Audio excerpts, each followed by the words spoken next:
Bienvenue si vous nous rejoignez dans 64 minutes. Le Monde en français, place à notre grand angle.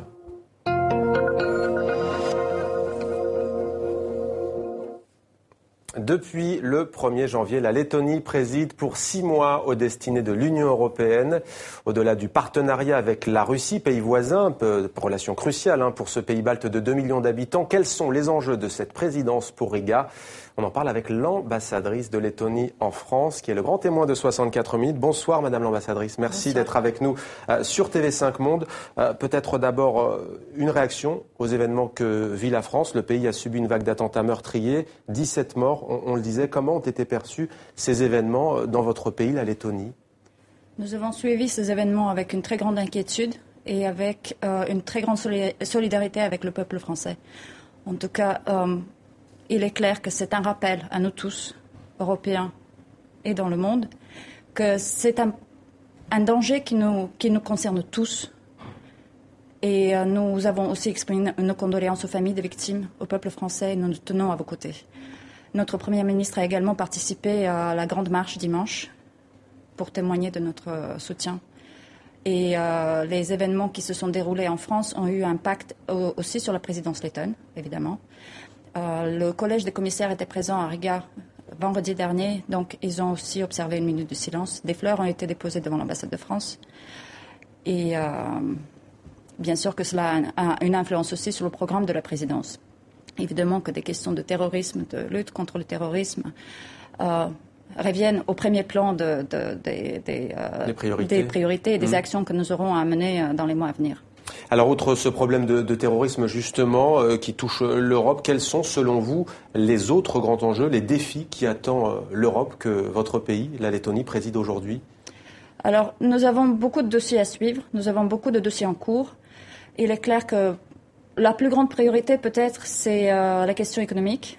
Il est évident que l'Europe fait face à des difficultés économiques, donc les questions d'emploi, les questions de croissance sont au cœur. De même qu'il y a le plan de Juncker, donc le plan d'investissement pour toute l'Union européenne, qui doit être mené à son terme. Il y a eu des premières propositions, donc il faut que les actions soient rapides et visibles, aussi bien pour les pays que pour chaque citoyen, pour relancer la croissance. Il y a bien sûr aussi des questions liées à l'Union économique et monétaire. Il y a aussi les questions liées à l'énergie et au climat. De même qu'il y a une grande priorité que nous avons mis en avant, c'est le numérique. Parce que le numérique est une question qui permettrait de relancer également la croissance économique.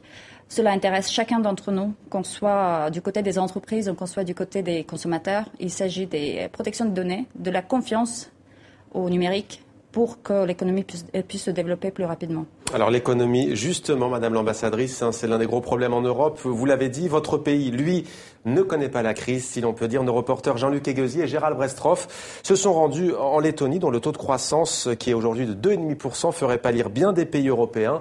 On regarde le reportage. Des couleurs vives, des coupes travaillées, la société Viesniku Textiles a entrepris de donner un tour plus sophistiqué au secteur de l'hôtellerie et de la restauration en Lettonie. Au cœur de Riga, elle a ouvert son petit atelier de textiles et vêtements de travail Made in Latvia. Voilà 7 ans. Voici notre atelier. Ici, vous pouvez voir tout le processus. Une quinzaine de personnes travaillent chez Viesniku Textiles.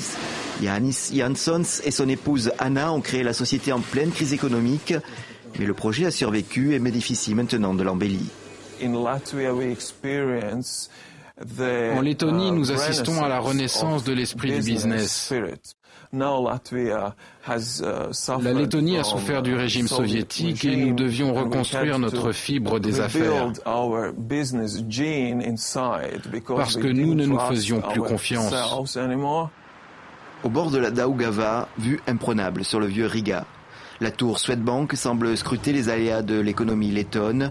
Swedbank, la suédoise, occupe la première place dans le pays. Après avoir touché le fond en 2008 et 2009, la Lettonie a repris le chemin de la croissance, une croissance forte même, à l'aune de l'Union européenne. Encore plus de 4% en 2013.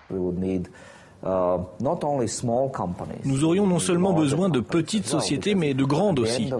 Car au final, nous sommes un petit pays, encore relativement pauvre. L'épargne est faible. Et notre population diminue. Donc la consommation des ménages ne peut pas engendrer une croissance importante des revenus. Nous avons besoin d'exporter et pour exporter, les compagnies ont besoin de grossir. Et pour exporter plus encore, la Lettonie a fini par abandonner sa monnaie, le lat, au profit de l'euro. C'était il y a juste un an. À la Banque centrale de Lettonie, s'intégrer toujours plus à l'espace européen semble la voie à suivre pour faire avancer le pays. Pour un petit pays très ouvert, une monnaie nationale toute petite, c'est toujours un risque de taux de change, de pression sur le taux de change. Maintenant, on voit dans notre voisin, la Russie, est vraiment dans la crise. Et maintenant, l'impact sur l'économie lettonne est vraiment très faible.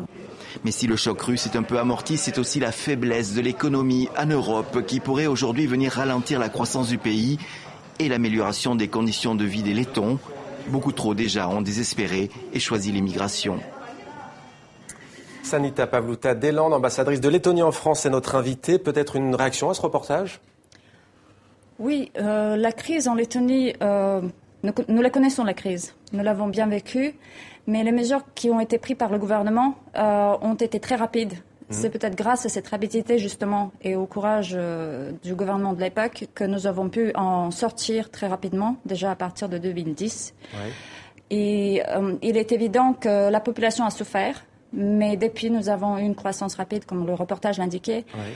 Et grâce à quoi ? Quelles ont été les mesures, justement, qui ont Alors, les mesures qui ont été prises, c'était pour restaurer la compétitivité qui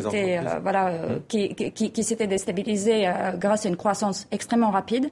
Donc, nous avons eu des déséquilibres qui étaient propres à notre propre économie, mais également aussi donc les événements sur les marchés financiers mondiaux. Voilà. Et donc, les mesures qui ont été prises étaient la réduction des dépenses publiques, des réformes structurelles. Donc, nous avons revu notre système de santé, d'éducation. Et par la suite, en fait, nous avons regagné en compétitivité sur nos marchés extérieurs. C'est l'exportation, finalement, qui a attiré la croissance vers le haut. Alors, l'euro, vous l'avez adopté il y a maintenant un peu plus d'un an. La Lituanie, pays voisin de votre pays, lui, est entré dans la zone euro récemment, au début de l'année. Qu'est-ce que ça a changé, l'arrivée de la monnaie unique, pour vous ? Ça a changé peut-être la vie pratique.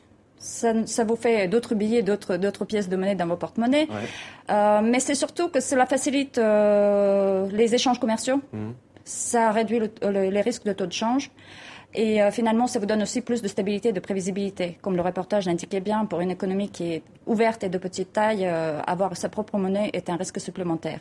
D'autre part, c'est aussi un choix politique, parce que pour un pays comme la Lettonie, il est important qu'on soit au centre, au cœur de la construction européenne. Et finalement, c'est autour de l'euro que se construit l'Europe aujourd'hui. Alors, on le voit en regardant la carte, ici, votre pays, la Lettonie, est frontalier de la Russie. Il y a cette crise ukrainienne que vous suivez bien entendu de près. Les pays baltes sont aux premières loges. Que peut apporter votre pays à l'Union européenne ? Vous qui, on le rappelle, présidez les 28 pour 6 mois. Qu'est-ce que vous pouvez apporter dans ce dossier épineux dont on ne voit pas d'issue ? Ce qui est important, c'est que nous puissions trouver une solution à la crise ukrainienne. Ce qui est important, c'est que les accords soient respectés, que le cessez-le-feu soit respecté. Et le dialogue, nous ne sommes jamais opposés au dialogue. Le dialogue est nécessaire pour tout le monde. Et je pense que c'est dans l'intérêt de l'Union européenne dans son ensemble, mais aussi dans l'intérêt de chacun des États membres, parmi eux la Lettonie, que les relations avec la Russie s'apaisent et que nous ayons un partenaire fiable et qui respecte le droit international. On a entendu tout à l'heure Sergueï Lavrov, le chef de la diplomatie, qui disait que les sanctions économiques étaient inefficaces. Est-ce que vous diriez, vous, représentant de la Lettonie, qu'il faudrait aussi tenter autre chose pour débloquer la crise ? Je pense qu'il y a plusieurs chemins. Il y a plusieurs chemins à suivre. Il y a le dialogue d'un côté. Il y a les actions qui doivent suivre les paroles. Donc pour montrer qu'il y a une désescalade et qu'il y a des actions concrètes qui sont menées pour respecter le droit international notamment. Mais aussi, les sanctions, ce n'est jamais une bonne solution. Mais c'est un moyen parmi d'autres. Il est clair que les sanctions, c'est quelque chose dont les pays souffrent. Et l'économie russe, aujourd'hui, connaît beaucoup de difficultés. ce n'est pas uniquement lié aux sanctions, c'est évident. Alors la Lettonie est membre observateur de l'OIF, l'Organisation internationale de la francophonie, et cela depuis 2008, depuis 6 ans donc. Quel est votre rapport à la langue française? Question que l'on pose en général aux personnalités politiques notamment, qui répondent dans la langue de Molière à nos entretiens. Alors la langue française est présente en Lettonie. Ce n'est pas la première langue étrangère malheureusement. Mais la francophonie pour nous est un espace très important dans le monde. Pour nous, c'est aussi une porte vers des régions du monde qui parlent français et qui ne sont pas nécessairement des régions que nous connaissons bien. Donc la francophonie pour nous est aussi la façon d'être présent plus dans le monde. L'Afrique par exemple. L'Afrique par exemple. Et pour vous, à titre personnel? À titre personnel, c'est une des langues que je parle le mieux, donc c'est un plaisir de parler français. Merci à vous, Madame l'ambassadrice de Lettonie en France, d'avoir accepté de répondre à nos questions. Merci, Sanita Pavluta-Deland, d'avoir accepté cet entretien. Merci.